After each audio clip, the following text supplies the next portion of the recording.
ላለፈ ክረምት ቤት አይሰራም ይባላል። እውነት ነው። ጊዜ አንዴ ካለፈ በኋላ ወደ ኋላ መመለስ አይቻልም። ነገር ግን ከባለፈው ተምሮ ለሚቀጥለው ጥሩ ዝግጅት ማድረግ ይቻላል፣ ማሻሻል ይቻላል። ከዚህ አንጻር ትንንሽ ልጆች ያላችሁ ወላጆች ልጆቻችሁን ምን የቤት ውስጥ ሙያ አስተማራችኋቸው፣ አሰለጠናችኋቸው? ልጆችስ ምን የቤት ውስጥ ሙያ ተምራችሁ ሰልጥናችሁ የእረፍት ጊዜያችሁን ጨረሳችሁት? ለምሳሌ ምግብ መስራት ሊሆን ይችላል፣ እጅ ስራ መስራት ሊሆን ይችላል፣ ወይ ቤት አያያዝ ሊሆን ይችላል። ምን ተምራችሁ ምን አዲስ ነገር አውቃችሁ ክረምቱን ጨረሳችሁት? ወይስ ምንም ሳትማሩ ጊዜው አልቆ ትምህርት ተጀመረ? ሰላም ጤና ይስጥልኝ። መሰረት እባላለሁ። ይህ መሲ ጄጄ የተሰኘ አዲስ የዩቲዩብ ቻናሌ ነው። በዚህ የዩቲዩብ ቻናል እንግዲህ ከ10 ዓመት በታች ያሉ ህፃናት ልጆቻችንን የቤት ውስጥ ሙያ ማሰልጠን ያለውን ጥቅም የምንማማርበትና ልምድ የምንለዋወጥበት ነው። በተለይ አዳዲስ ወላጆች የሆናችሁ ከምናካፍላችሁ ምክክርና ተሞክሮ በጣም ተጠቃሚዎች ትሆናላችሁ ብዬ አስባለሁ። ምክንያቱም ልጆችን ማሳደግ ትልቅ ኃላፊነት ስለሆነ ከእናንተ ከቀደሙት ወላጆች ተሞክሯቸውን መስማታችሁ ድክመታቸውን ሳትደግሙ ጥሩ ጎናቸውን ደግሞ ቀስማችሁ እናንተ የተሻላችሁ ወላጆች በመሆን የተሻሉ ልጆችን ማፍራት ትችላላችሁ። በእርግጥ አሁን ትምህርት ተጀምሯል። ስለዚህ ልጆች በብዙ ጊዜ ያላቸውን ጊዜ ሲመጡ መክሰሳቸውን በልተው ሆምወርክ ሰርተው ወደ ጥናታቸው ነው የሚሄዱት።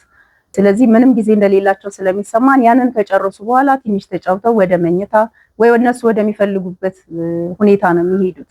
ግን አሁንም ቢሆን ትምህርትም ላይ ያሉ ጥቃቅን የሚመስሉ እንደ ስራ የማይታዩ ነገሮችን እያሰራናቸው ማሰልጠን እንችላለን። ለምሳሌ ምንድነው ከትምህርት ቤት ሲመጡ ዩኒፎርማቸውን አውልቀው የትም ሲወረውሩ እኛ አጣጥፈን ከምናስቀምጥ አጣጥፈው እንዲያስቀምጡ፣ ጫማቸውን አውልቀው በቦታው ላይ እንዲያስቀምጡ እናደርግ። ብዙ ጊዜ የሚፈጅ ነገር አይደለም፣ ጉልበትም የሚጨርስ ነገር አይደለም። ግን እነሱ ኃላፊነት እንዲሰማቸው ለሌላም ሰው እገዛ እያደረጉ እንደሆነ እንዲገባቸው እቃቸውንም በትክክል መያዝን እየሰለጠኑ ለወደፊት ህይወታቸው ጭምር የሚጠቀሙበት ይሆናል ማለት ነው። ከበሉም በኋላ ቢሆን መክሰሳቸውን የበሉበትን እቃ ማነሳሳት እና ቦታው ላይ ማስቀመጥ እንደ ትንሽ ነገር የሚታይ ቢሆንም ልምዱ ግን ለነሱ ትልቅ ሰው እስከሚሆኑ ድረስ የሚጠቅማቸው ስለሆነ ትኩረት ሰጥተን እነዚህ ትንሽ ነገሮችንም ጭምር እንዲያደርጉ ብናደርግ እንጠቅማቸዋለን ማለት ነው። ሌላው ደግሞ ቅዳሜና እሑድ ነው። ቅዳሜና እሑድ አስፈላጊ የሆኑ ነገሮችን ከጨረሱ በኋላ የሚኖራቸውን ጥቂት ጊዜ ይጫወታሉ፣ እንፈቅድላቸዋለን። ከዛ ግን ጊዜ መመደብንም ጭምር እንዲማሩ የተወሰነች 30 ደቂቃ ሊሆን ይችላል፣ 40 ደቂቃ ሊሆን ይችላል። ያችን ደቂቃ የሆነ አይነት የቤት ውስጥ ስራ እንዲሰሩ ብናደርጋቸው፣ ለምሳሌ እኛ ስንሰራ እንዲያግዙን ብናደርግ፣ ወይ ደግሞ 6 ዓመት 7 ዓመት የሞላቸው ልጆች ቡና ማፍላት ይችላሉ።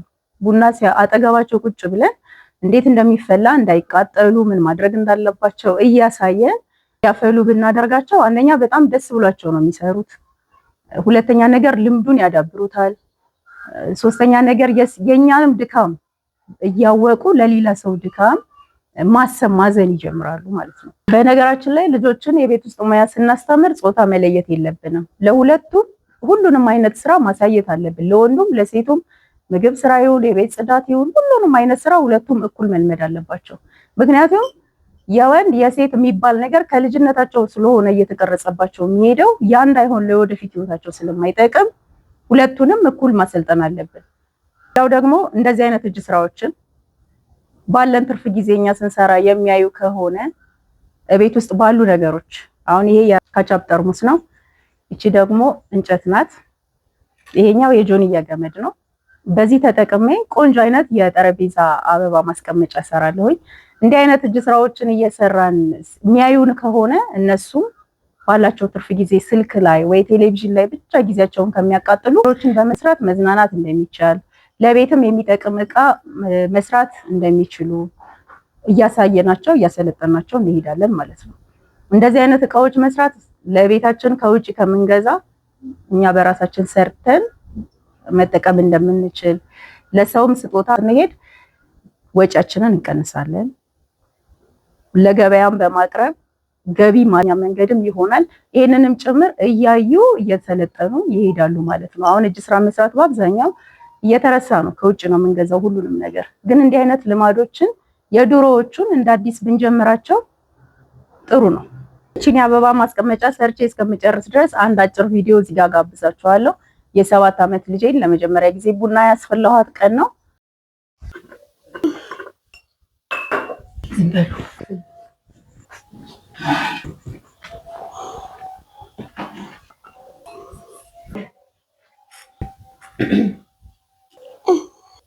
ነው እንደሱ ነው ይቀም ጀምሪላ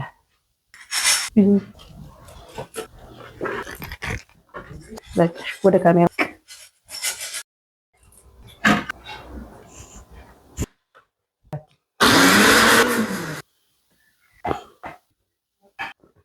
ፈታይ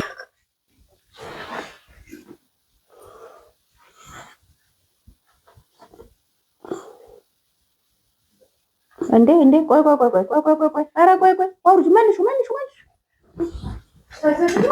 መስከን አለበት። እንደዚህ ታረጊና እንደዚህ ነው ታረጊው።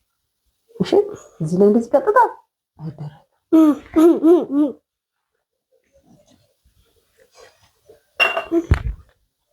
ትንሽ መስከን አለበት። አመሰግናለሁ። ነተነሽ መስከን አለበት። እሺ ምንድን ነው መስከን? መስከን ማለት ረጋ ብሎ ቅርር ብሎ ቡናው ወደ ስር ውሃው ወደ ላይ ቅርር ብሎ ነው እንጂ እንደዚህማ ከጠጣሁት ፈተለም እንደዚህ ጠጣሁማ እና እስከዛ የምላደግ ነው ላፈጥበት ነው። በትዕግስት ጠብቂ። በመጨረሻም እንደዚች አይነት ቆንጅዬ የአበባ ማስቀመጫ ሰርቻለሁኝ። እኔ በጣም ወድጃታለሁ። ታምራለች። እናንተም እንደምትወዷት ተስፋ አድርጋለሁ። በዚህ አርቲፊሻል አበባ ማስቀመጥ ይቻላል። ተጨምሮ ደግሞ የተፈጥሮ አበባ ማስቀመጥ ይቻላል።